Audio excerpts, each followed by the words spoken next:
Hi viewers, welcome to our channel. ప్రస్తుతం మనతో పాటు దాము బాలాజీ గారు సీనియర్ జర్నలిస్ట్ ఉన్నారు. వాటితో ఒకసారి మాట్లాడదాం. సార్ నమస్కారం. సార్ నమస్తే. జానీ మాస్టర్ డ్రైవర్ ఆడియో ఒకటి లీక్ అయింది సార్. అతను ప్లస్ అమ్మాయి మాట్లాడుతున్న ఒక ఆడియో ఇప్పుడు సోషల్ మీడియాలో తెగ వైరల్ అయిపోతుంది.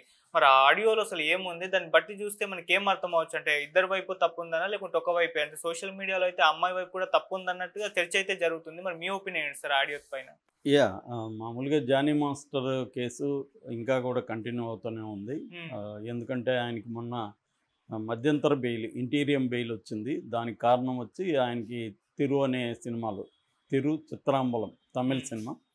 అది తెలుగులో 'తిరు' కానీ ఆయనకు వచ్చిందైతే తమిళ్ సినిమాలో. దాంట్లో 'మేఘం కరుగుతుందా' అనే పాట, 'కరిగేనా' అనే పాటకి ఆయనతో కొరియోగ్రాఫర్ సతీష్ కృష్ణ ఇద్దరికి కలిసి అవార్డు వచ్చింది, నేషనల్ అవార్డు. ఓకే. అది తీసుకోవడం కోసం నాకు మధ్యంతర బెయిల్ ఇవ్వండి అని అడిగితే కోర్టు 5 రోజుల మధ్యంతర బెయిల్ గ్రాంట్ చేసింది. ఈ కాంటెక్స్ట్లో ఆయన బయటికి రాగా ఆయన ముందే చెప్పాడు. ఆ రోజు అరెస్ట్ అయిన రోజు చెప్పాడు కూడా, నేను బయట వస్తాను, మొత్తం బయట పెడతాను ఆ అమ్మాయి ఇవనేసి. సో ఇప్పుడు ఒక ఆడియో, నిన్న శాంపుల్ అన్నట్టుగా ఒక ఆడియో బయటకు వచ్చింది. ఆడియోలో ఏముందంటే, నేను విన్నాను మొత్తం ఆడియో. జానీ మాస్టర్ డ్రైవర్కి ఈ స్రస్తా వర్మ ఆ ఆ అమ్మాయికి ఇద్దరికి మధ్య జరిగిన సంభాషణ. ఆ అమ్మాయి ముంబైలో ఉన్నట్టుగా ఉంది, ఇతను ఇక్కడ నుంచి ఫోన్ చేశాడు. సో ఇతను అంతకుముందే ఫోన్ చేస్తే ఆ అమ్మాయి సరిగా మాట్లాడలేకపోయింది. ఇప్పుడు ఆ అమ్మాయి మళ్ళీ ఫోన్ చేసినట్టుగా ఉంది. నేను అప్పుడు బిజీగా ఉన్నాను, మాట్లాడలేకపోయాను, ఇప్పుడు ఫ్రీగా ఉన్నాను, చెప్పని అన్నా అని అంటుంది డ్రైవర్ని. చెప్పన్నా అంటుంది. ఆ అమ్మాయి కంప్లీట్ మంచి తెలుగు అయితే రాలేదు కానీ బాగానే మాట్లాడుతుంది తెలుగు. సో వీళ్ళిద్దరి సంభాషణ ఏంటంటే, ఇతను నువ్వెందుకు ఆ వీడియో పెట్టావు అని అడుగుతున్నాడు. అంటే ఏదో ఒక వీడియో ఆమె తన సోషల్ మీడియా అకౌంట్లో పెట్టింది. దానికి ఆ అమ్మాయి, నా ఇష్టం, నా అకౌంటు, నాకు అనిపించింది నేను పెట్టానని చెప్తుంది. కానీ అది వాళ్ళకి ఇబ్బంది అవుతుంది సార్కి అని ఇతను చెప్తున్నాడు. అట్లయితే మరి మొన్న ఐశ్వర్య కేక్ ఎందుకు తినిపించాడో అందరిలో అని ఆ అమ్మాయి అడుగుతుంది. నాకు తెలియకుండా ఎట్లా తినిపిస్తాడు, నేను కూడా అక్కడే ఉన్నానంటే, ఏమో నువ్వు నాకు డ్యాన్సర్లు చెప్పారు అని అంటే, నాకు కోపం వచ్చింది అందుకని ఇది పెట్టానా అని చెప్తుంది. దాని తర్వాత, నువ్వు వదిలేసావు కదా, నువ్వు వద్దంటేనే కదా అన్న భార్యతో ఇదయ్యాడు, మళ్ళీ ఇప్పుడు ఎందుకు ఇవన్నీ చేస్తున్నావు అని ఇతను అడుగుతున్నాడు. అవును కరెక్టే, కానీ నేను ఆయన్ని ప్రేమించాను, పెళ్లి చేసుకోవాలనుకున్నాను, కానీ అక్కకు మా విషయం తెలిసిపోయింది, అందుకనే ఇంకా ఇది ఇబ్బంది అవుతుందని నేను పక్కకి వెళ్ళాను, కానీ నేను ఆయన్ని ఎప్పటికీ వదలను అనేది అమ్మాయి చెప్తుంది. సో అయితే ఆయన నీకు ఇచ్చిన ఉంగరము, నెక్లెస్, ఏదో లాకెట్తో ఏదో ఉంది, దాన్ని రిటర్న్ చెయ్యి అంటే, నేను అది నీకు రిటర్న్ చేయను, ఆయన్నే వచ్చి తీసుకుపోమను, ఆయన చేతుల్లోనే పెడతాను నేను అది, నేనైతే ఇవ్వను, నాకు వచ్చిన గిఫ్ట్ అది. నాకు ఎవరి బర్త్డేకి ఆయన ఏదో గిఫ్ట్ ఇచ్చేవాడు, ఎవరి బర్త్డేకి నాకు ఆయన జ్ఞాపకాలు ఉన్నాయి, అందుకని ఇప్పుడు కూడా నేను ఇంకా వేరేవి కూడా నేను వీడియోలు పెడతాను అని చెప్తే, ఏంటి బెదిరిస్తున్నావు అని అడుగుతున్నాడు ఇతను. బెదిరిస్తున్నావా నువ్వు అని. బెదిరించేది కాదు, ఫ్యాక్ట్ చెప్తున్నాను, నాకు నా జ్ఞాపకాలు నాకు షేర్ చేసుకోవాలని ఉంటుంది కదా అనేది ఈ అమ్మాయి చెప్తుంది. సో అట్లా చేయొద్దు, అయిపోయింది, ఇంకా వదిలేసి, నీకు ఇంకా జ్ఞాపకాలు ఇవన్నీ పక్కన పెట్టేసాయి, ఆయన ఇబ్బంది పెట్టద్దు అని ఇతను చెప్తున్నాడు. నేను ఎందుకు ఇబ్బంది పెడతాను, నేను కూడా ఇబ్బంది అవుతున్నాను కదా, నేనైతే ఎప్పటికి వదలను, లైఫ్ లాంగ్ వదలను అని చెప్తున్నాము. ఇది బేసిక్గా వాళ్ళ సారాంశం. ఓకే. అంటే క్లియర్గా ఏంటంటే, ఈ అమ్మాయికి తనకి మధ్య ఏదో ఒక ఎమోషనల్ ఇష్యూ అయితే ఉంది. అంటే ఈ అమ్మాయికే అతనికి మధ్య సంబంధాలు అయితే ఉన్నాయి. అది ఆ అమ్మాయి ఇష్టపూర్వకంగానే సంబంధం కూడా పెట్టుకునింది. పెళ్ళయిందని తెలిసి కూడా ఆ అమ్మాయి సంబంధంలో ఉంది. అయితే ఆయన సీక్రెట్గా పెళ్లి చేసుకుందాం అనేది ఆ అమ్మాయి అనుకున్నట్టుంది. అంటే భార్య ఉన్నా కూడా పెళ్లి చేసుకుంది. మరి ఇతను హామీలు ఇచ్చాడా లేదనేది ఈ ఆడియోలో లేదు. అంటే ఫాల్స్ ప్రామిసెస్ అనేది కూడా నేరమే చట్ట ప్రకారం. అట్లాగే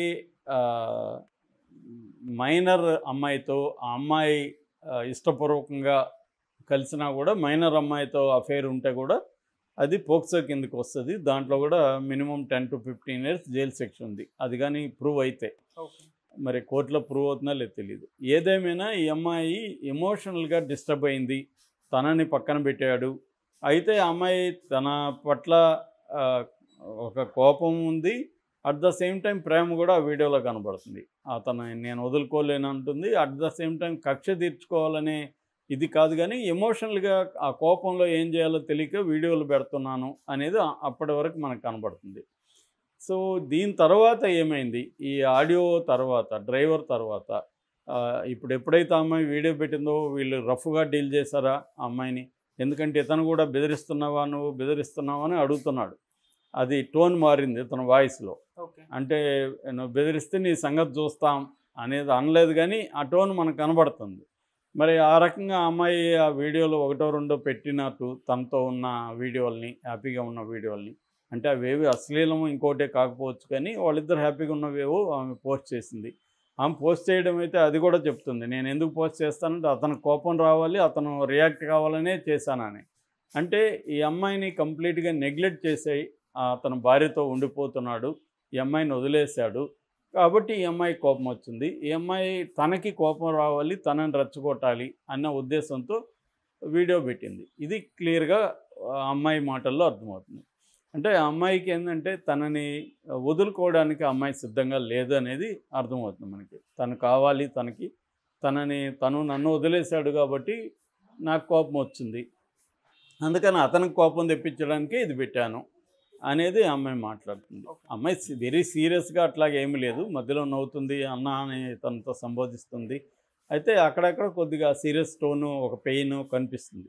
అంటే ఆ అమ్మాయి వైపు నుంచి చూసుకున్నప్పుడు ఆ అమ్మాయి తనని పెళ్లి చేసుకుందాం, తనతో లైఫ్ పంచుకుందాం అని సీరియస్‌గా అనుకున్నట్టుగా మనకి ఈ ఆడియోలో చూస్తే మొత్తం స్టోరీ మనకు తెలీదు. ఈ ఆడియో వరకు చూస్తే అది కనపడుతుంది. అయితే ఇతను పక్కన పెట్టేసి వెళ్ళాడు. దానికి డ్రైవర్ కూడా ఏం చెప్తున్నాడు, "నువ్వు వద్దన్నాకైనా కదా ఆయన వెళ్ళాడు" అని కూడా ఇతను, "అవునన్నా కానీ మరి మొన్న ఆమెకి ఎవరికో ఐశ్వర్య అనే అమ్మాయికి ఇది పెట్టాడు కదా" అంటుంది, కేక్ తినిపించాడని. సో, ఇట్లా అమ్మాయికి ఒక జెలసీ ఉంది. జెలసీ రావాలని నేను పెట్టానని ఈమె అంటుంది. సో, ఏదేమైనా ఆమె హర్ట్ అయితే అయింది ఇతని వల్ల. ఇతను ఏదో నన్ను పెళ్లి చేసుకుంటాడని హామీ ఇచ్చాడు, ఇప్పుడు పోయాడని నింద అయితే కనబడలేదు. నేను అనుకున్న పెళ్లి చేసుకుందామని, బట్ అక్కకి తెలిసిపోయింది. అందుకని విత్‌డ్రా అయినాము అనే విధంగా మాట్లాడుతుంది. అంటే ఇతను పెళ్లి చేసుకుంటాను హామీ ఇచ్చి ఇతను పక్కకెళ్ళినట్టుగా ఆరోపణలైతే దీంట్లో లేవు. కాబట్టి ఈ ఆడియో అందుకనే వీళ్ళు ఈ ఆడియో రిలీజ్ చేశారంటేనే తమకు అనుకూలంగా ఉన్న ఆడియోనే రిలీజ్ చేస్తారు కదా! సో, ఇవన్నీ చూసుకొని వాళ్ళకి 1, 10 సార్లు విని దీంట్లో ఏమన్నా ఉంటే ఎడిట్ కూడా చేసున్నా ఆశ్చర్యం లేదు. ఎందుకంటే ఈ డ్రైవర్ ఏమన్నా ఆమెని బెదిరించో ఇంకోటో ఉండి అవి ఉంటే ఎడిట్ చేస్తారు. ఇది ఎందుకంటే ఎడిటెడ్ ఆడియోనే ఖచ్చితంగా ఉంటుంది. దీన్ని బేస్ చేసుకొని మొత్తం కూడా మనం అనలైజ్ చేయలేం.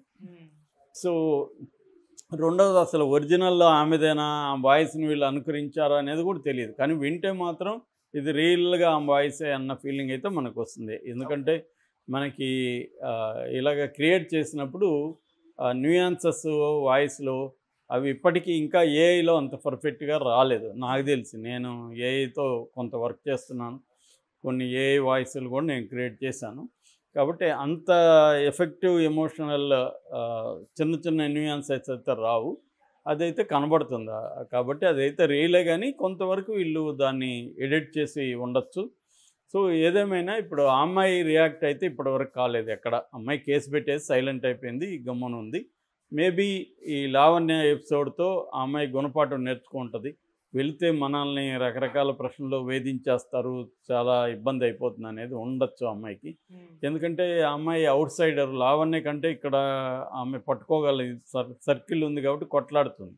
ఆమె కొంతమంది యాంకర్లు ఫ్రెండ్స్ ఉన్నారు, కొన్ని ఛానళ్ళు ఆమెకు ప్రోగా ఉన్నాయి. ఈ అమ్మాయిది అలా కాదు. ఈ అమ్మాయి ఔట్ సైడరు కాబట్టి ఈ అమ్మాయికి వ్యతిరేకత ఎక్కువ వచ్చే అవకాశం. ఏదేమైనా మనకి ఓవరాల్‌గా నేను ఇంతకుముందు కూడా చెప్పాను, వీళ్ళిద్దరూ ఆమె ప్రలోభాలకి లోబడిందా, లేకపోతే ఇతను ఛాన్సులు ఇస్తాడు కాబట్టి ఇతనితో అఫైర్ పెట్టుకుందాం అనుకునిందా, ఏదేమైనా ఆమె ఇష్టపూర్వకంగా అయితే ఉన్నింది. ఎందుకంటే 2002లో కూడా యథారాజా తథా ప్రజల్లో వాళ్ళిద్దరు హ్యాపీగానే ఇతను ఆమెను ఇంటర్వ్యూ చేస్తున్నాడు, ఆమె మాట్లాడుతుంది. 1 మంత్ బ్యాక్ కూడా ఈ కేసు పెట్టిన 1 మంత్ ముందు కూడా ఆమె అతన్ని పొగుడుతుంది ఒక ఫంక్షన్లో. సో, ఓవరాల్‌గా ఆమె పబ్లిక్‌గా ఇతనితో మంచిగా ఉన్నప్పటికి కూడా రిలేషన్‌షిప్‌లో స్ట్రెయిన్ అనేది వచ్చింది ఆమెకు. ఇతన్ని పెళ్లి చేసుకుందామని అనుకున్నది, ఇతను పెళ్లి చేసుకోకుండా భార్యతో ఉంటున్నాడు. దాంతో అమ్మాయి హర్ట్ అయింది. ఆ హర్ట్ అయిన తర్వాత అంటే ఈ ఆడియో ఒక 2 ఏళ్లకు ముందో, 1 ఇయర్‌కి ముందో ఉన్నట్టుగా మనకు అర్థమవుతుంది. ఓకే. డేట్ అయితే లేదు. సో, దీనివల్ల ఏమవుతుందంటే తర్వాత వీళ్ళేమన్నా రఫ్‌గా డీల్ చేశారా ఆ అమ్మాయిని? ఆ అమ్మాయి ఎందుకు కేసు పెట్టే స్థాయికి ఎందుకెళ్ళింది? అంటే ఇంకా నెక్స్ట్ లెవెల్‌కి అవ్వడం జరిగిందా? ఎందుకంటే కేసు పెడితే తనకు కూడా ఇబ్బందులుంటాయని తెలిసి కూడా ఆమె పెట్టింది కాబట్టి అంత ఎక్స్‌ట్రీమ్‌కి ఏదో డిసిషన్ తీసుకోవడం వెనక బలమైన రీజన్ అయితే ఉండొచ్చు. అదేందనేది పోలీస్ ఎంక్వైరీలో గానీ మనకు తెలీదు. లేదా ఆమె వచ్చి టీవీ ఛానల్‌కి చెప్పాలి. సో, ఈ 2 జరిగితే గానీ మనకి డీటెయిల్స్ అయితే రావు. ఓకే. అతను గానీ, ఆయన భార్య గానీ, సుమలత గానీ ఏం ఆరోపిస్తున్నారంటే ఈ అమ్మాయి వెనక వేరే వాళ్ళున్నారు అని చెప్తున్నారు గానీ, ఆ వేరే వాళ్ళు ఎవరు అనేది వాళ్ళేం చెప్పట్లేదు. ఒక వెర్షన్ ఏమో అల్లు అర్జున్ ఉన్నాడు.